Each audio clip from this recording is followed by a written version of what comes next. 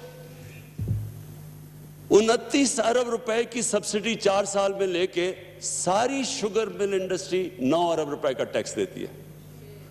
اس کے علاوہ مہنگی چینی, لوگوں کو مہنگی چینی مل رہی ہے. اس کے علاوہ ساری جو ریگولیٹرز تھے جن کا کام یہ روکنا تھا, چیک کرنا تھا, اس کو کارٹلائزیشن کو چیک کرنا, وہ ساتھ ملے ہوئے تھے. ان کے ایف بی آر کے لوگ ساتھ ملے ہوئے ہیں, کمپٹیشن کمیشن کے لوگ ان کے ساتھ ملے ہوئے ہیں. کمپلیسٹی تھی. اور لوٹ کون رہے ہیں, کس کو لوٹ رہے ہیں؟ پاکستانی گورنمنٹ کو اور پاکستانی عوام کو اور بیچارے ہمارے کسان کو. یہ اسپیکر صاحب ہر جگہ ہو رہا ہے. اور یہ ہماری گورنمنٹ کی مشن ہے. ہماری مشن یہ ہے کہ ہم نے اس ملک میں, جب ہم کہتے ہیں انصاف کا نظام, عدل اور انصاف, وہ مطلب ہی یہ ہوتا ہے کہ جو محنت کرتا ہے وہ پیسہ بنائے, لیکن اپنا عوام اپنا جو شیئر ہے وہ دے, تاکہ ہم نچلے سے لوگوں کے اوپر خرچ کر کے اوپر اٹھا دیں. وہ تو کبھی بھی ملک اوپر نہیں جا سکتا کہ چھوٹا سا طبقہ امیر ہوتا رہا اور باقی بیچاری عوام آپ بھوکا ننگا رکھیں. کوئی بھی آج تک ملک ترقی نہیں کر سکا. تو یہ سارے کارٹلز, ان سب کو میری یہ مشن ہے کہ ہم ان ساروں کو قانون کے نیچے لے کے آئیں گے.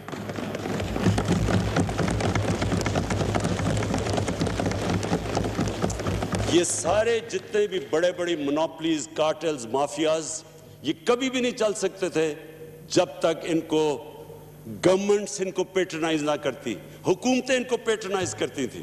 یہ جو شوگر مل یہ جو ساری شوگر مافیا ہے, کون اس میں بیٹھے ہوئے اوپر؟ میں بھی سوچوں کہ آصف زرداری کی بھی شوگر ملز ہیں, نواز شریف کی بھی شوگر مل ہے. بھئی آپ کی شوگر ملز ہیں کیوں؟ جب آپ غور سے جب پتہ چلتا ہے تو کیوں شوگر مل ہے؟ بلیک کا پیسہ وائٹ کرنے کے لیے شوگر ملز بنی ہوئی. تو یہ ایک جگہ نہیں ہے اسپیکر صاحب, یہ ہر جگہ ہے. ہم آہستہ آہستہ پہنچ رہے ہیں. ہم نے یہ جو انکوائریز کی ہیں, یہ ہم ہر جگہ انکوائریز کریں گے. ہم نے ہر جگہ یہ جو لوگ اس ملک کو ایکسپلائٹ کرتے ہیں ان کے پیچھے جائیں گے. اور جو میں اپنی قوم سے میں جو وعدہ کر کے آیا تھا, میری قوم سے یہ وعدہ تھا کہ ہم نے اپنے جو ہماری ویژن ہے وہ مدینہ کی ریاست ہے. میں ایکسپلین کرتا ہوں. یہاں ایکٹنگ اپوزیشن لیڈر نے طنز کیا, اس سے مجھے باقی چیزیں تو میں مائنڈ نہیں کرتا ان کی, کیونکہ وہ بڑی اچھی وہ سیئنگ ہے کہ it's not what is said who says it. کیا کون بات کر رہا ہے؟ تو جو یہ لوگ ہیں ان کی تو مجھے باتوں کا اس لیے فرق نہیں پڑتا کیونکہ مجھے تو ان کا سارا اگلا پچھلا پتہ ہے. لیکن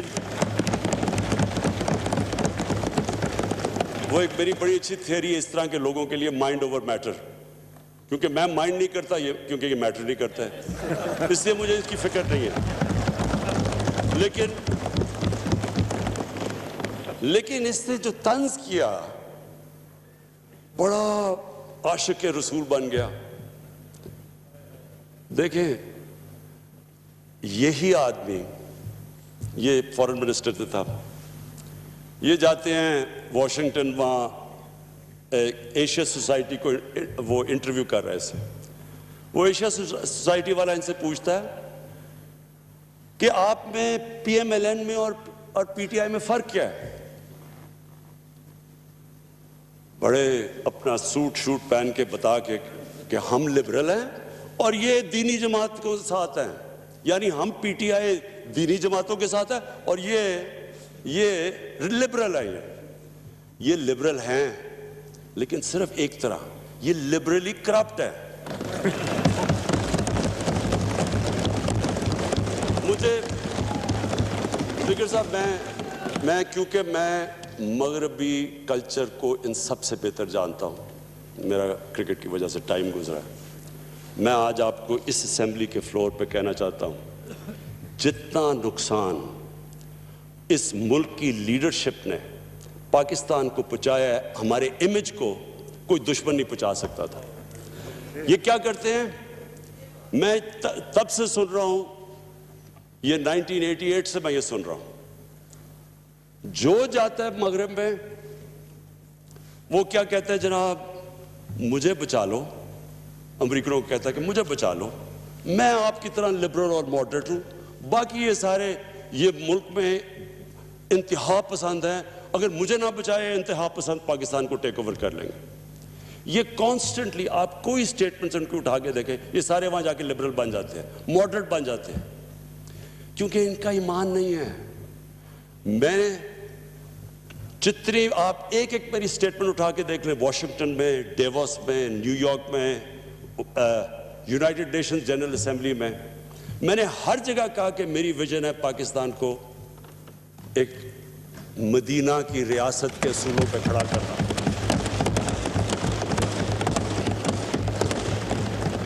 میں نے اسپیکر صاحب جنرل اسمبلی کے اندر باقاعدہ میرے خیال میں پہلی دفعہ کسی نے وہاں یہ بتایا کہ مدینہ کی ریاست کیا تھی، کیسے اس نے خواتین کو، عورتوں کو رائٹس دیے، غلاموں کو آزاد کیا،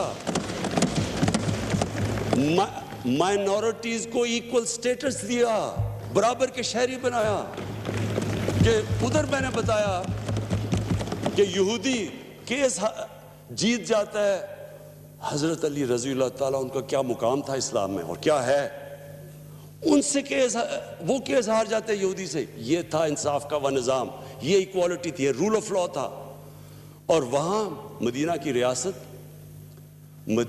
ریاست کی سب سے بڑی چیز یہ تھی کہ انسانیت تھی. وہاں پہلی ویلفیئر سٹیٹ تھی. آخری خطبے میں ہمارے نبی محمد صلی اللہ علیہ وسلم آخری خطبے پہ کھڑے ہو کے کہتے ہیں کہ سب انسان برابر ہیں، کوئی ریس، جو بھی مرضی آپ کا رنگ ہو، سب انسان حضرت آدم کی اولاد ہے. آج آپ امریکہ میں دیکھیں جو بیچارے افریقن امریکن سے جس طرح بیچارے وہ سڑکوں پہ نکلے ہوئے ہیں، آج تک ان کو وہ نہیں کیا جو 1500 سال پہلے ہمارے نبی صلی اللہ علیہ وسلم نے ریسزم کے خلاف بات کی تھی. ایک ماڈرن سٹیٹ تھی جو ماڈرن پرنسپلز پہ تھی. اور میں بار بار ایک چیز کہتا ہوں، اللہ نے ہمیں قرآن میں حکم دیا کہ ہمارے نبی صلی اللہ علیہ وسلم کی سنت پہ چلو. وہ کس لیے کہا ہے؟ ہماری بہتری کے لیے. جو انسان ان کی سنت پہ چلے گا وہ آٹومیٹکلی اوپر چلا جائے گا. اور جو قوم مدینہ کی ریاست پہ اصولوں پہ چلے گی وہ اٹھ جائے گی، چاہے وہ مسلمان نہ بھی ہوں. آج جو محمد عبدو نے، ایک بہت بڑا اسکالر تھا، وہ جب یورپ گیا پہلی دفعہ آج سے 100 سال پہلے، تو جب وہ واپس آیا مصر میں، تو اس نے بڑی زبردست بات کی. اس نے کہا میں یورپ گیا، وہاں مسلمان نہیں نظر آئے لیکن بڑا اسلام نظر آیا. اور واپس آ کے کہتا مصر میں کہ یہاں مسلمان تو بہت ہے، مجھے بڑا کم اسلام نظر آ رہا ہے. جو ان کی سنت پہ چلے گا اللہ تو اس کو مانتا ہے. جو انسانیت ہوگی، جس معاشرے میں انصاف ہوگا، جس میں میرٹ ہوگی، جس کے اندر انسانوں کو برابر کا سمجھا جائے گا، وہ معاشرہ دنیا میں اوپر چلا جائے گا. اور آج آپ نے اگر اسکینڈینیوین، جو میں نے جا کے دیکھا اسکینڈینیوین ممالک میں، آپ دیکھیں گے کہ وہاں کس طرح کی ان کی کتنے وہ قریب ہیں مدینہ کی ریاست کے اور ہم کتنے دور ہیں اس سے. جو مجھے سب سے جو میرا آخری پوائنٹ ہے، آخری پوائنٹ سے پہلے میں صرف آج سب اس ہال کے سامنے اکنالج کرنا چاہتا ہوں جو پاکستان کے ہیلتھ ورکرز ہیں، ہمارے ڈاکٹرز ہیں، جتنی وہ فرنٹ لائن میں محنت کر رہے ہیں.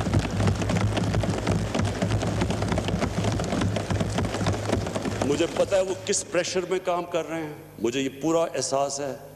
ہم تو انشاءاللہ ہماری گورنمنٹ کا پوری طرح ہم جو کر سکتے ہیں ان کے لیے بیکنگ کریں گے، لیکن ان کو اصل میں تو ان کو ریوارڈ اللہ دے گا، کیونکہ یہ جہاد ہے، یہ اصل جہاد ہے جو وہ آج پاکستان کے ہاسپٹل میں کر رہے ہیں.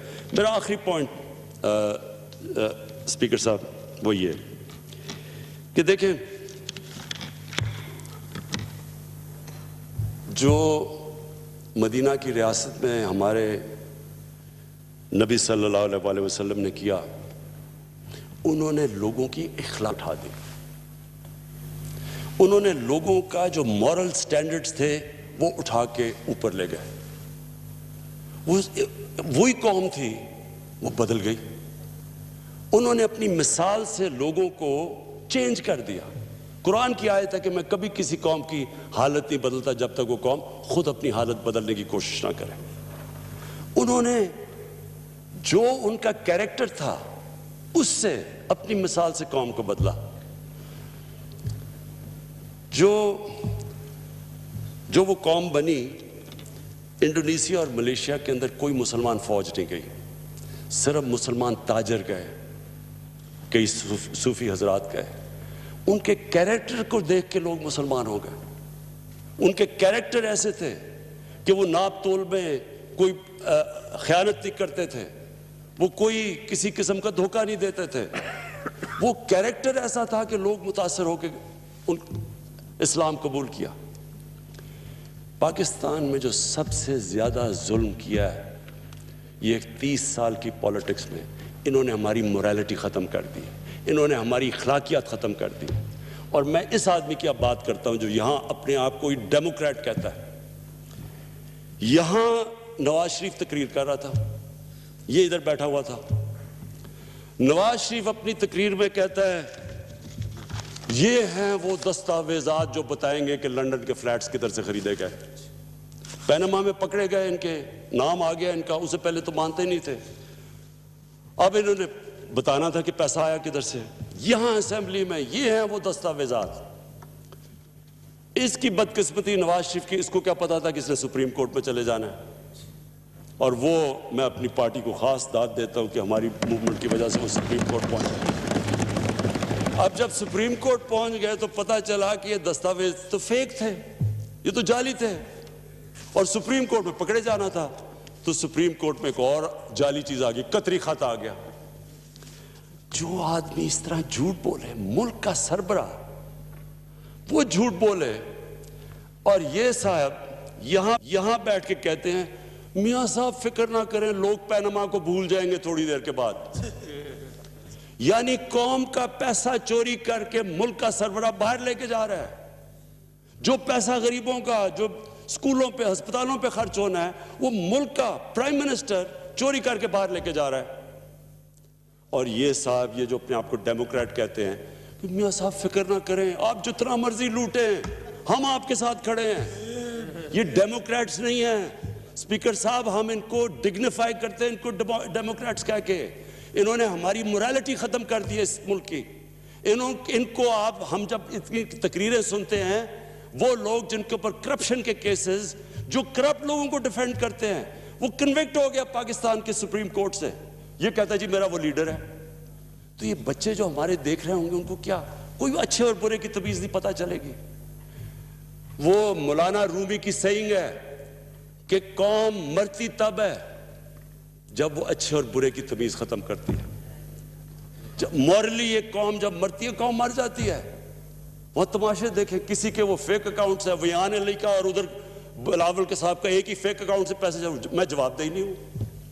وہ نیب میں بلاؤ، میں جاتا ہی نہیں ہوں. یا اور دیکھیں، ایک 22 کروڑ کا ملک کا پرائم منسٹر ایک نوکری کر رہا ہے کسی دبئی کی کمپنی کے لیے. یہ کبھی جمہوریت میں تو خیر یہ تصور ہے ہی نہیں، کسی بنانا ریپبلک میں بھی مجھے اس کی مثال دے دیں. اور وہ جو کہہ رہے ہیں کہ میرا لیڈر ہے, وہ ملک کا defence minister, foreign minister, water and park minister, وہ دبئی کی 5 سال دبئی کی کمپنی سے 15-20 لاکھ روپیہ لے رہا ہے مہینے کی تنخواہ. اس کا کوئی تصور ہے؟ یعنی میں کسی بھی ڈیموکریسی کے اندر یہ کچھ سوچ بھی نہیں سکتا کہ یہ ایک ملک سے ہو سکتا ہے. کوئی دیتا ہے کسی کو, اچھا اگلی بات, کوئی کسی کو 5 سال 15-20 لاکھ روپیہ دیتا ہے مہینے کی تنخواہ. وہ تنخواہ نہیں مل رہی تھی, وہ کوئی اور چیز مل رہی تھی. اور یہ ہے مسئلہ ان کا مسئلہ یہ ہے کہ جلدی سے کسی طرح گورنمنٹ چلی جائے. پہلے دن سے نہ انہوں نے مجھے تقریر کرنے دی, پہلے دن سے جی گورنمنٹ فیل ہو گئی. پہلے تو ایک گھر کو آپ مقروض کر دیں, اس کے اوپر قرضے چڑھا دیں, بجلی کے بل اس کے اوپر قرضے چڑھ جائیں, اس کے گیس کے بل چڑھ جائیں, وہ گھر بالکل کنگال کر کے, اور پھر وہ گھر والے آپ کو نکال دیں, اور آپ گھر والوں سے جواب مانگیں جی بتائیں آپ نے گھر کیسے کنگال کیا. پہلے دن سے شروع ہو گئی جی گورنمنٹ فیل ہو گئی ہے. گورنمنٹ جب یہ 10 سال دونوں حکومت کر رہے تھے تب ان کو نہیں پتا چل رہا تھا کہ جب 6 ٹریلین سے ملک کا قرضہ 30 ٹریلین پہ جا رہا تھا تب انہوں نے نہیں کبھی کہا کہ گورنمنٹ فیل ہو رہی ہے, کہ ہم گرانا چاہیے جی گورنمنٹ کو. تب تو اکٹھے ہو جاتے تھے بچانے کے لیے ایک دوسرے کو. ابھی گورنمنٹ کو 20 مہینے ہوئے ہیں, پہلے دن سے جی فیل ہو گئی. وہ کبھی وہ کنٹینر پہ سارے چڑھ جاتے ہیں, کبھی کچھ. ان کے اندر کامن کیا ہے؟ کوئی اپنے آپ کو لبرل کہتا ہے, کوئی کہتا ہے دینی ہے, کوئی کچھ ہے. خیر نون لیگ کا تو کچھ بھی ہو سکتا ہے, کبھی جہادی بھی بن جائیں گے, کبھی جہادیوں سے بھی پیسے لے لیں گے, اور کبھی انگلینڈ امریکہ میں لبرل بھی بن جائیں گے. ان کا کوئی دین ایمان تو ہے ہی نہیں. یہ اکٹھے ایک ہی پوائنٹ پہ ہیں. اسپیکر صاحب ان کو ڈر لگا ہوا ہے, ان کو ڈر لگا ہوا ہے. جس طرح ابھی ہمیں دبئی سے چیزیں مل رہی ہیں کہ تنخواہ کیوں مل رہی تھی, ان کو پتہ ہے کہ ہمیں چیزیں مل رہی ہیں. ان کو سب کو ڈر لگا ہوا ہے کہ جتنی دیر یہ گورنمنٹ رہے گی ان کے ساری جو چیزیں جو انہوں نے یہ جو قرضہ چڑھایا تھا 30,000 ارب کا, یہ ان کو پتہ ہے کہ ہمیں چیزیں مل رہی ہیں. اس لیے جلدی میں ہیں, کسی طرح گورنمنٹ چلی جائے, کسی طرح ان کی چوری بچ جائے. تو میں کنکلوژن میں صرف جو میں اپنی ساری پارٹی کو اس دن کہہ رہا تھا, میں نے یہ جب کہا کہ میں نے یہ نہیں کہا کہ ہماری گورنمنٹ نہیں جانے والی, یا میں نے یہ نہیں کہا جس طرح کبھی کو کہ جی کرسی بڑی مضبوط ہے. کوئی مضبوط نہیں ہوتا, اللہ کے اوپر ہوتا ہے. آپ آج ہیں کل نہیں ہیں.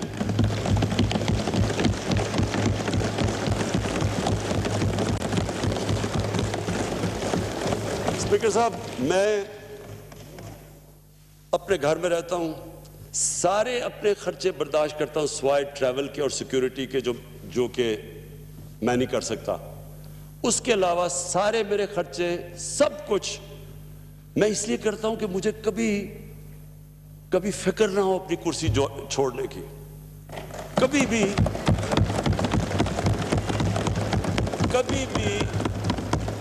کبھی بھی مجھے اپنے اصولوں پہ اور نظریے پہ کمپرومائز نہ کرنا پڑے. جب بھی مجھے کہا گیا کہ جو ہو یہ چینی ماں یہ تو مشرف نہیں کر سکا تو یہ تو آپ کو گرا دیں گے, یا بھی پی آئی کی جی رپورٹ دبا دیں. سوچیں, میں کہتے پی آئی کی رپورٹ دبا دو. یعنی آپ اگر فیک نہیں یہ پبلش کرتے ہیں کہ یہ لوگوں کے فیک لائسنسز ہیں, یعنی لوگوں کی جانوں خطرے میں, اگر کوئی آپ کو پتا ہو رپورٹ میں کہ کوئی فیک لائسنس ہے اور آپ نہ کریں, کوئی کریش ہو جائے تو خون تو میرے ہاتھوں پہ ہے, ہم ساری قوم کے اوپر ہے. تو کبھی بھی, اور میرے ینگ پارلیمنٹیرینز کو میں یہ کہنا چاہتا ہوں کہ کبھی بھی آپ کو اپنی کرسی چھوڑنے سے گھبرانا نہیں چاہیے, کبھی ڈر نہیں ہونا چاہیے.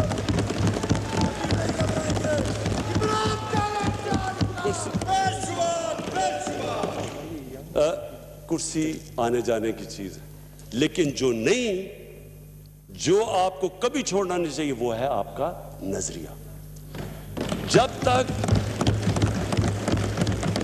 اسپیکر صاحب, جب تک ہم اپنے نظریے پہ کھڑے رہیں گے اونچ نیچ آئے گی. اور پلیز یہ میری بات میں اپنی پارٹی کو کہہ رہا ہوں, یہ یاد رکھیں, اونچ نیچ زندگی کا حصہ ہے. جتنی بڑی آپ کی سٹرگل اتنی آپ کی اونچ نیچ. کوئی آج تک دنیا میں کسی نے بڑا کام نہیں کیا جو اوپر جا کے نیچے نہیں گرا، پھر کھڑا ہوا، پھر نیچے نہیں گرا. یعنی سٹرگل کے بغیر آج تک کسی نے دنیا میں کوئی کام نہیں کیا. جب آپ سٹرگل کے بغیر ایک پارٹی کا چیئرمین آپ کو بنا دیتے ہیں تو آپ کہتے ہیں پھر جب بارش آتا ہے تو پانی آتا ہے. بس یعنی آپ نے کبھی سٹرگل ہی نہیں کی. آپ لاک ڈاؤن کہہ رہے ہیں. یہی نہیں پتا کہ بیچارے غریب بستیوں میں لوگ رہتے کیسے، کیونکہ آپ کو پتہ ہی نہیں ہے. لیڈرشپ ایک سٹرگل کا نام ہے. ایک سٹرگل لیڈر کو بناتا ہے. مشکل وقت لیڈر کا تو سب سے بڑا ٹیسٹ ہی ہوتا ہے مشکل وقت میں، اور وہ مشکل وقت میں تب کھڑا ہوتا ہے جب اس کو سٹرگل کرنی آتی ہے، وہ گھبراتا نہیں ہے. تو یہ جو ہمارا ملک جدھر آج کھڑا ہے، اسپیکر صاحب، یہ میں آج آپ سب کے سامنے کہوں کہ پھر سے میں ریپیٹ کرتا ہوں، کئی طرح یہ ہماری تاریخ کا سب سے مشکل وقت ہے، اور کئی طرح انشاءاللہ یہ اگر ہم یہ جو ریفارمز میں نے آپ کو کہہ دیں، جو ہمارا پورا پروگرام بن گیا ہے کنسٹرکشن انڈسٹری کے اوپر، میں خود سارا میں پورا میرے آفس سے ساری کنسٹرکشن انڈسٹری کو ہم اس طرح اس لیے چلا رہے ہیں، جو میں خود مانیٹر کر رہا ہوں، کہ اسی سے ہمارے لوگوں کو نوکریاں ملیں گی. جب تک ہمارا ایک ینگ پاپولیشن ہے ان کو ہم نے نوکریاں دینی ہیں، وہ کنسٹرکشن سے ملے گی. ایگریکلچر کو پوری ہم مدد کر رہے ہیں. اور پھر تیسری انڈسٹری، کہ انڈسٹری اور خاص طور پہ اسمال اور میڈیم، ان کی پوری کوشش کریں گے ان کو چلانے کے لیے. لیکن یہ ہمیں سمجھ آنا چاہیے کہ یہ جو اللہ نے ہمیں ملک دیا ہے، جو اللہ نے تحفہ دیا پاکستان کا، یہ تحفہ ہے. میں جتنا یہ 22 مہینے میں دیکھا ہے، اللہ نے اتنی نعمتیں ہمیں بخشی ہیں. ہماری کوتاہی ہے کہ ہم نے جو اللہ کی نعمتوں کی قدر نہیں کی. جو چیز آپ جگہ اٹھائیں آپ دیکھیں کہ پاکستان کو اللہ نے وہ بخشی ہوئی. میں نے ساری دنیا دیکھی ہے. سوئٹزرلینڈ چلے جائیں، کہتے جی نیوزی لینڈ $50,000، سنگاپور چلے جائیں. کیسے وہ کوئی ملک مقابلہ کر سکتا ہے اس ملک کا جس کو اللہ نے کیا آپ نام لے اور اللہ نے پاکستان کو دیا ہوا ہے. اور سب سے بڑا جو ہمارا اسٹریٹجک لوکیشن اب ہے، ہمارا جو لوکیشن ہے، اور پھر چائنا کے ساتھ جو ہمارے تعلقات ہیں، میں آج آپ سب کے سامنے کہہ رہا ہوں کہ جو ہمارا اس وقت اسٹریٹجک ریلیشن چائنا کے ساتھ ہے، یہ انشاءاللہ ہم نے اپنی یہ ریفارمز کر دیں، اپنا ہاؤس ان آرڈر کر دیا، انشاءاللہ یہ وہ ملک بنے گا. میں آج پیشن گوئی آپ کے کر رہا ہوں، یہ مشکل وقت ہے، اس سے نکل کے یہ وہ ملک بنے گا. یہ پھر مثال بن جائے گا ساری ڈیولپنگ ورلڈ کے لیے، جو 1960s میں ہم ایک وقت پہ مثال بنے ہوئے تھے.